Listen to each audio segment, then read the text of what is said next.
Hello friends, मैं Abhishek Kumar exammantara.com में आपका स्वागत है। चलिए आज हम बात करते हैं नोबेल पुरस्कार। ठीक है, विश्वविख्यात सबसे बड़े पुरस्कार के रूप में जाना जाता है नोबेल पुरस्कार, जो पूरे वर्ल्ड में, पूरे विश्व के सबसे फेमस लोगों को, फेमस नहीं, अपने कार्यक्षेत्र में फेमस लोगों को, जैसे आपको पता होगा कितने क्षेत्र में, भौतिकी, फिजिक्स, केमिस्ट्री, बायोलॉजी मतलब चिकित्सा, मेडिकल साइंस, बायोलॉजी मतलब मेडिकल साइंस, ठीक है, शांति, साहित्य और अर्थशास्त्र के क्षेत्र में यह पुरस्कार दिया जाता है अपने चर्चित व्यक्तियों को जो इस क्षेत्र में कोई नया इनोवेशन किए हैं। ठीक है दोस्तों, तो आज हम उसके इतिहास को समझेंगे कि नोबेल पुरस्कार का जो इतिहास शुरू कहाँ से हुआ और ये कैसे कैसे इसका प्रारंभ से इसका टर्म शुरू हुआ। ठीक है, तो चलिए विश्व प्रतिष्ठित पुरस्कार नोबेल पुरस्कार के बारे में जानते हैं। देखिए ये पुरस्कार जो है, ये एक व्यक्ति थे जिनका जन्म जो हुआ था कहाँ पे, स्वीडन।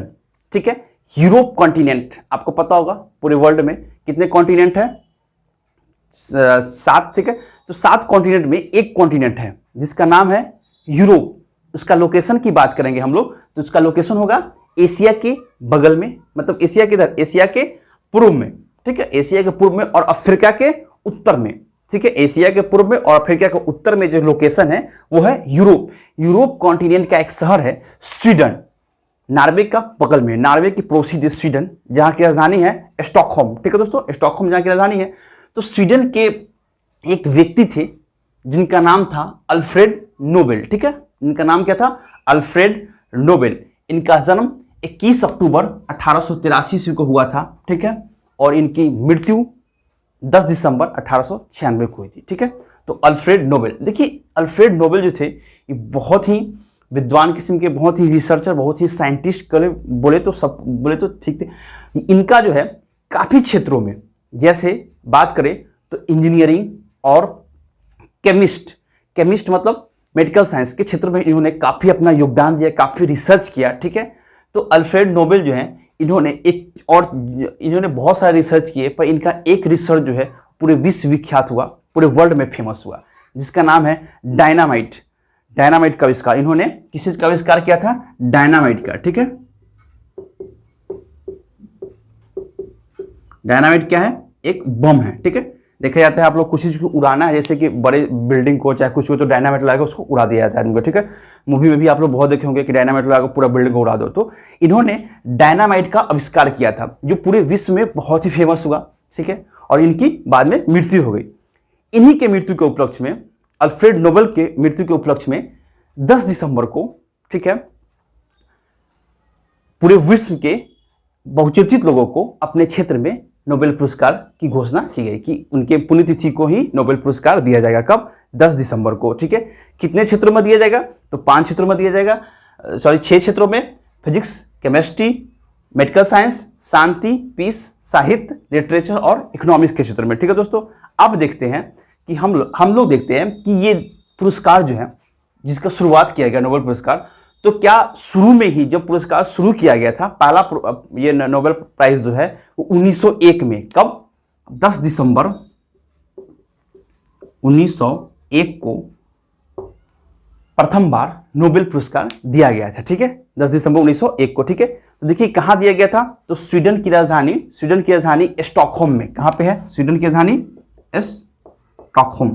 ठीक है, स्टॉकहोम में 10 दिसंबर 1901 को नोबेल पुरस्कार की घोषणा की गई थी। देखिए घोषणा बहुत पहले किया जाता है, जैसे अभी देख रहे हैं आप लोग, नोबेल पुरस्कार का सीरीज चल रहा है लगातार। पहले किसको, पहले फिजिक्स, फिर केमिस्ट्री, फिर चिकित्सा, शांति, साहित्य और सबसे अंत में इकोनॉमिक्स के क्षेत्र में दिया जाता है नोबेल पुरस्कार। ठीक है दोस्तों, इसका क्रम भी याद रखिएगा, बोला जाएगा, बहुत बार क्वेश्चन पूछता है कि नोबेल पुरस्कार में सबसे अंत में किस चीज को पुरस्कार दिया जाता है, तो सबसे अंत में इकोनॉमिक्स के क्षेत्र में पुरस्कार दिया जाता है। ठीक है दोस्तों, तो ये देखिए, तो पुरस्कार की शुरुआत कब हुई थी, 10 दिसंबर 1901 को। ठीक है, तो उस समय इकोनॉमिक्स नहीं था, उस समय इकोनॉमिक्स के क्षेत्र में नोबेल पुरस्कार नहीं दिए जाते थे दोस्तों। ठीक है, तो किसके क्षेत्र में दिए जाते थे, ये 5 क्षेत्रों में दिए जाते थे। इन 5 क्षेत्रों में नोबेल पुरस्कार दिए जाते थे, इकोनॉमिक्स के क्षेत्र में नोबेल पुरस्कार नहीं दिए जाते थे। ठीक है, तो कब शुरुआत हुआ, इकोनॉमिक्स, अर्थशास्त्र, तो अर्थशास्त्र के क्षेत्र में नोबेल पुरस्कार की शुरुआत 1968 में हुआ। ठीक है, अर्थशास्त्र को जब 1901 में जो नोबेल पुरस्कार प्रथम बार दिया गया था 10 दिसंबर 1901 को, उस समय 5 ही सब्जेक्ट थे, इकोनॉमिक्स नहीं था।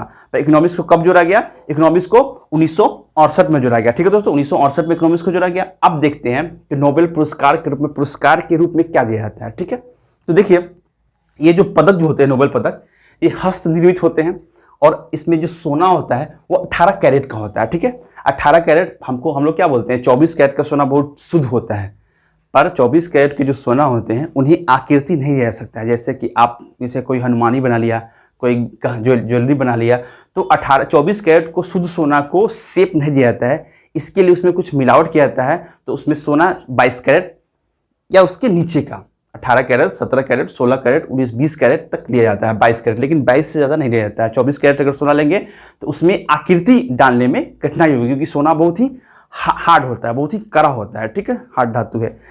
तो चलिए, ये हम लोग देखा कि इकोनॉमिक्स के क्षेत्र में नोबेल सबसे अंत में इकोनॉमिक्स को शामिल किया गया था। कब शामिल किया गया था? 1968 में। इसमें 18 कैरेट के सोने के सिक्के दिए जाते हैं। ठीक है, तो इसमें क्या कहते हैं, एक पुरस्कार, पदक और क्या उपाधि का पुरस्कार, राशि, कुछ राशि भी दिया जाता है। ठीक है, एक पदक दिया जाता है, उसके बाद कुछ राशि दिया जाता है और फिर उस राशि का सर्टिफिकेट भी दिया जाता है। 3 चीज पुरस्कार के रूप में दिया जाता है। ठीक है, पदक, उपाधि और कुछ राशि।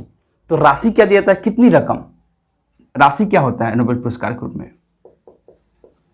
ठीक है, पूछेगा। अभी देखिए, अभी बहुत ही करंट न्यूज था कि नोबेल पुरस्कार के राशि में कुछ पैसे में बढ़ोतरी किया गया, राशि को कुछ बढ़ाया गया है। ठीक है, तो स्वीडन की मुद्रा, देखिए ये पुरस्कार एक्चुअली स्वीडन में दिया जाता है। स्वीडन के कहाँ पे? स्टॉकहोम में। तो वहाँ उस समय जो पुरस्कार देने के लिए जो मुद्रा यूज की जाती है वो स्वीडन क्रोनर, स्वीडन की मुद्रा को क्या बोलते हैं हम लोग?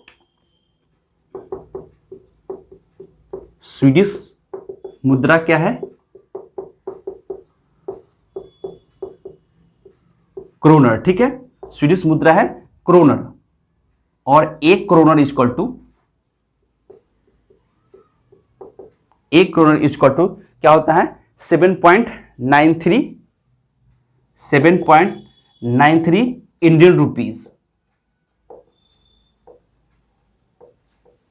ठीक है, एक स्वीडन की मुद्रा क्या है? Kroner.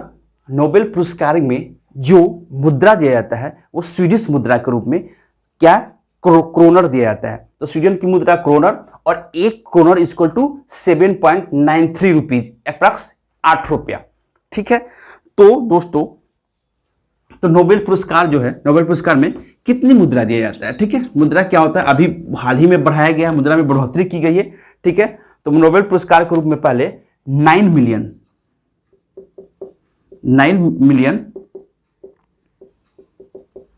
Swedish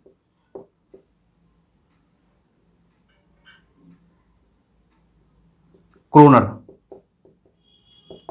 9 million Swedish kronor दिया जाता था, जिसका रकम था 7.30 करोड़ रुपया। इतना मतलब 7.30 करोड़। ठीक है, पर अब जो है इसे बढ़ोतरी किया गया है। मैंने बताया था कि अभी करंट का ही न्यूज था कि नोबेल पुरस्कार में कितने की बढ़ोतरी की गई है। तो पहले 9 मिलियन था, अब क्या हो गया? अब 10 मिलियन हो गया है। ठीक है, अब 10 मिलियन स्वीडिश क्रोनर। ठीक है, पूछ सकता है कि नोबेल पुरस्कार में जो राशि दिया जाता है वो किस मुद्रा में दी जाती है? तो किस मुद्रा में? स्वीडिश मुद्रा में दी जाती है। स्वीडिश मुद्रा क्या है?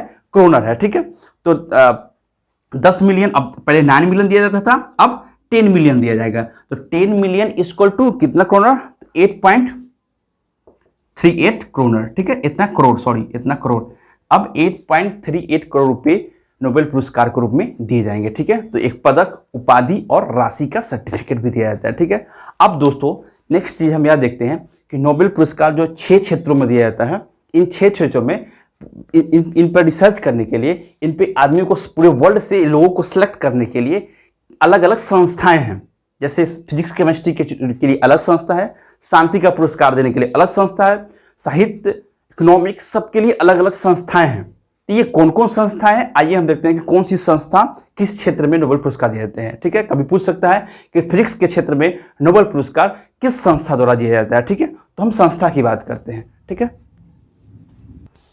चलिए फ्रेंड्स, देखिए हम पुरस्कार समिति की बात कर रहे थे कि नोबेल पुरस्कार जो 6 क्षेत्रों में दिया जाता है, इसके लिए अलग अलग पुरस्कार समिति है। ठीक है, तो पुरस्कार समिति जो है वो कौन कौन सा है और कौन कौन किस क्षेत्र के कैंडिडेट को तय करते हैं कि इन्हें नोबेल पुरस्कार दिया जाएगा। ठीक है, देखिए नोबेल पुरस्कार की घोषणा जो है वो पहले ही लगभग अक्टूबर मंथ में कर दी जाती है। देखिए आप लोग, इस अक्टूबर मंथ में सभी पुरस्कारों के घोषणा कर दी गई है, पर इन्हें पुरस्कार के रूप में 10 दिसंबर को राशि और स्मृति प्रदान किया जाएगा। ठीक है, 10 दिसंबर को 2020 को। देखिए तो पहला है the royal Swedish academy of sciences. ठीक है, the royal Swedish academy of sciences जो है वो फिजिक्स और केमिस्ट्री, फिजिक्स मतलब भौतिकी और रसायन के क्षेत्र में नोबेल पुरस्कार की घोषणा जो है ये the royal Swedish academy of sciences करती है। ठीक है, पुरस्कार समिति है ये। नेक्स्ट है कोरोलिंस्का इंस्टीट्यूट। ठीक है, स्वीडिश की कोरोलिंस्का इंस्टीट्यूट जो है वो चिकित्सा के क्षेत्र में, ठीक है, चिकित्सा मतलब मेडिकल साइंस के क्षेत्र में नोबेल पुरस्कार की घोषणा करते हैं ये। ठीक है, नेक्स्ट है स्वीडिश एकेडमी। ठीक है, स्वीडिश एकेडमी साहित्य के क्षेत्र में जो नोबेल पुरस्कार की घोषणा करते हैं वो स्वीडिश एकेडमी करते हैं। ठीक है, और नेक्स्ट है नॉर्वे की संसद द्वारा चुनी गई 5 सदस्यीय समिति जो है, आपको मैंने बताया कि यूरोप कॉन्टिनेंट में स्वीडन के बगल में एक पड़ोसी देश है जिसका नाम है नॉर्वे। ठीक है, नॉर्वे की संसद के द्वारा 5 सदस्यीय समिति जो है वो शांति के क्षेत्र में नोबेल पुरस्कार देने की घोषणा करती है। ठीक है दोस्तों, और नेक्स्ट है the royal Swedish academy of sciences. The royal Swedish academy of sciences जो है दोनों एक ही हैं, ये भी अर्थशास्त्र इकोनॉमिक्स के क्षेत्र में नोबेल पुरस्कार देने की घोषणा करते हैं। ठीक है, तो ये 5 संस्थाएं हैं जो 6 क्षेत्रों में नोबेल पुरस्कार की घोषणा करती है। ये अलग अलग समिति है, अलग अलग क्षेत्र भी है, अलग अलग सब्जेक्ट के रूप में अलग अलग लोगों को, पूरे वर्ल्ड से लोगों को चुनते हैं अपने क्षेत्र में उपाधि के लिए, कुछ न्यू रिसर्च के लिए। ठीक है दोस्तों, तो चलिए अब देखते हैं 2020 के नोबेल पुरस्कार के बारे में हम बात करते हैं कि 2020 में किस किस के नोबेल पुरस्कार किन्हें किन्हें किस क्षेत्र में मिला है। ठीक है दोस्तों, तो आइए हम बात करते हैं नोबेल पुरस्कार 2020 के बारे में, किन किन क्षेत्र में दिया गया। ठीक है, तो देखते हैं, सबसे पहले देखते हैं, मैंने बताया था सबसे पहले फिजिक्स के क्षेत्र में नोबेल पुरस्कार की घोषणा, केमिस्ट्री के क्षेत्र में नोबेल पुरस्कार की घोषणा होती है, उसके बाद फिजिक्स के क्षेत्र में। ठीक है, तो रसायन के क्षेत्र में नोबेल पुरस्कार की घोषणा फ्रांस के इमानुअल शार्पेंटियर, ठीक है, इमानुअल शार्पेंटियर, और अमेरिका के जेनिफर ए डुडना। ठीक है, तो देखिए इनका नाम बोलते हैं, लोग बोलते हैं बहुत कठिन होता है, याद नहीं होता है। ठीक है, तो सरनेम याद कर लीजिए, शार्पेंटियर और डुडना। ठीक है, ऐसे याद रहेगा। केमिस्ट्री के क्षेत्र में किन्हें दिया गया, तो शार्पेंटियर और डुडना। ठीक है, तो देखिए इनका विषय क्या था, किस विषय में खोज, मतलब इनका सब्जेक्ट क्या था, किस चीज पर खोज के लिए इन्हें केमिस्ट्री का नोबेल पुरस्कार दिया गया। ठीक है, तो जीनोम एडिटिंग का तरीका विकसित करने के लिए इन्हें नोबेल पुरस्कार दिया गया। ठीक है, तो जीनोम एडिटिंग क्या होता है। ठीक है दोस्तों, तो देखिए इन्होंने 2012 में एक रिसर्च किया था, क्रिस्पर कैस9। ठीक है, क्रिस्पर कैस9 एक जेनेटिक कैंची की खोज की थी। इससे जो है जीनोम एडिटिंग जो है, इस कैंची के थ्रू जीनोम एडिटिंग बहुत बड़े पैमाने पर होने लगा। ठीक है, जिसके कारण एक कैंसर का इलाज संभव हुआ। पहले कैंसर का इलाज नहीं हो पाता था, क्योंकि कैंसर जो है वो किस टाइप की बीमारी है, अनुवांशिक बीमारी है। अनुवांशिक बीमारी कहने का मतलब क्या, ये जो है पर्सन टू पर्सन, जैसे आपके बाप दादा में है तो आप में होगा। जो बीमारी अनुवांशिक मतलब कि एक वंश से दूसरे वंश में ट्रांसफर होता है, उस बीमारी को हम लोग अनुवांशिक बीमारी कहते हैं। ठीक है, तो ऐसा पहले ऐसा साइंस था, ऐसा पहले कोई खोज नहीं था। पहले लोग बोलते थे कि जो अनुवांशिक बीमारी है वो ठीक नहीं होता है, जो और लोगों में होता ही होता है और उसका कोई इलाज भी नहीं है, बहुत ज़्यादा ठीक भी नहीं होता और लोग इससे मर भी जाते हैं।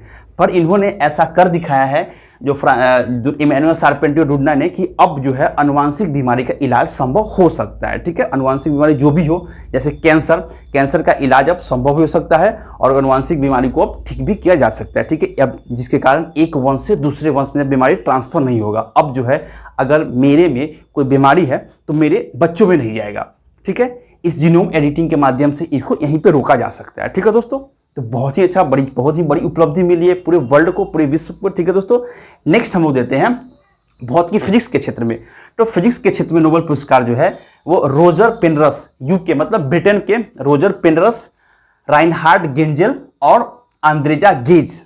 राइनहार्ड गेंजेल कहाँ के थे, जर्मनी के थे, और आंद्रेजा गेज अमेरिका के थे। ठीक है दोस्तों, तो इन तीनों को किसके, फिजिक्स के क्षेत्र में नोबेल पुरस्कार दिया गया। तो सब्जेक्ट, इनका विषय क्या था, सब्जेक्ट क्या था, तो सब्जेक्ट था अंतरिक्ष में मौजूद ब्लैक होल से जुड़ी खोज के लिए, ठीक है, अंतरिक्ष में मौजूद ब्लैक होल से जुड़ी छेद के लिए खोज के लिए इन्हें फिजिक्स के क्षेत्र में नोबेल पुरस्कार दिया गया। ठीक है दोस्तों, तो पेनरस जो थे, पेनरस ने पता लगाया कि ब्लैक होल का निर्माण को सापेक्षता का सिद्धांत, ठीक है, थ्योरी ऑफ रिलेटिविटी, पेनरस ने पता लगाया कि ब्लैक होल के निर्माण को सापेक्षता के सिद्धांत थ्योरी ऑफ रिलेटिविटी किसका था, आइंस्टीन का था। ठीक है, आइंस्टीन के थ्योरी ऑफ रिलेटिविटी से समझा जा सकता है। ठीक है, पेनरस ने पता लगाया कि सापेक्षता के ब्लैक होल के निर्माण को सापेक्षता के सिद्धांत से समझा जा सकता है, और राइनहार्ड गेंजल और गेज ने पता लगाया कि आकाशगंगा के केंद्र में मौजूद एक अदृश्य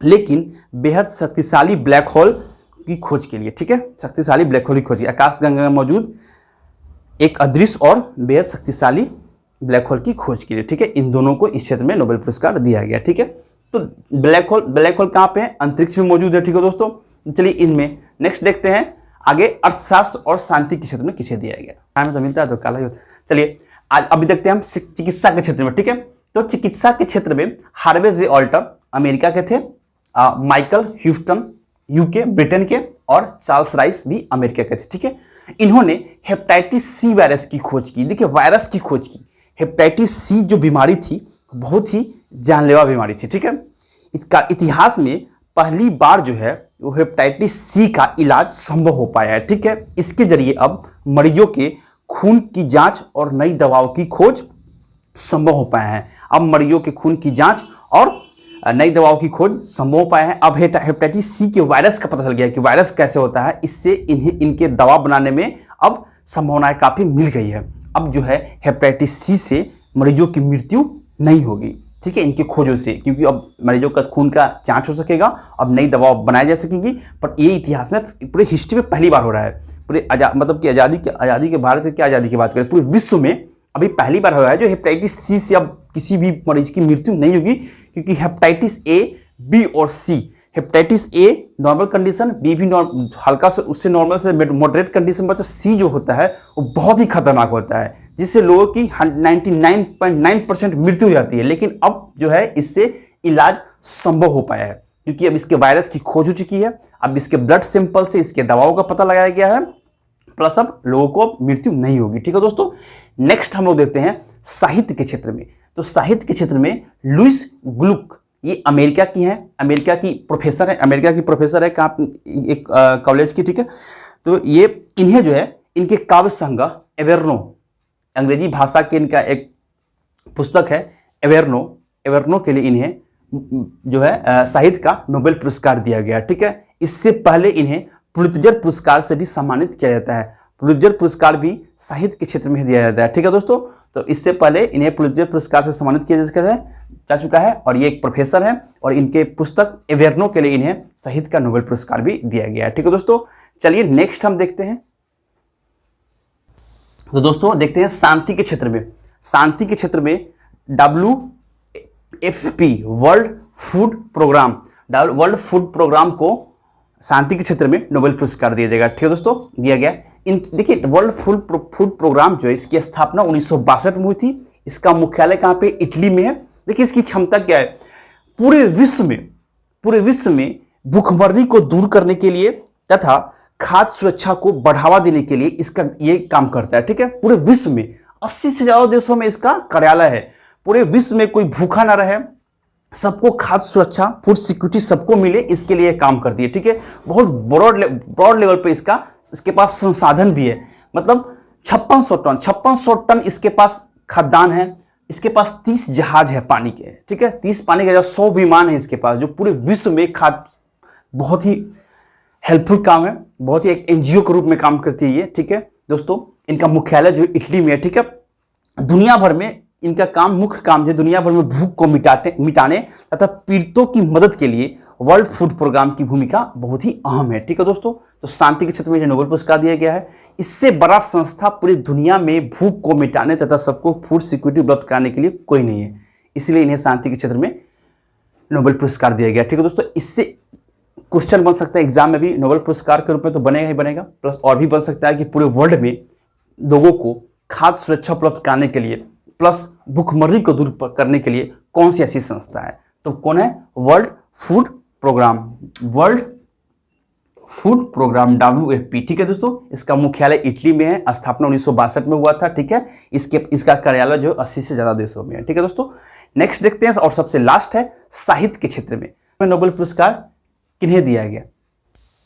साहित्य के क्षेत्र में नोबेल पुरस्कार किन्हें दिया गया? तो साहित्य के क्षेत्र में पॉल आर मिलग्रोम व रॉबर्ट बी विल्सन। ठीक है, ये दोनों कहाँ हैं? दोनों अमेरिका के हैं, अमेरिका के पॉल आर मिलग्रोम और रॉबर्ट बी विल्सन। ठीक है, इन्होंने नीलामी सिद्धांत की खोज की थी। ठीक है, नीलामी सिद्धांत करने का मतलब है कि अब जो नीलामी हो, जैसे कि कोई कंपनी का विनिवेश, देखिए एक निवेश होता है, एक विनिवेश होता है, इन्वेस्टमेंट और डिसइन्वेस्टमेंट, मतलब विनिवेश। तो विनिवेश या नीलामी का नया सिद्धांत की खोज की है। अब नीलामी का स्वरूप जो है वो नया विकसित हो गया है। ठीक है दोस्तों, तो नीलामी के नए स्वरूप को विकसित करने के लिए इन्हें अर्थशास्त्र के क्षेत्र में, इकोनॉमिक्स के क्षेत्र में नोबेल पुरस्कार की घोषणा की गई है। ठीक है दोस्तों, ये आपका आज का नोबेल पुरस्कार का सीरीज था। ठीक है, थैंक यू।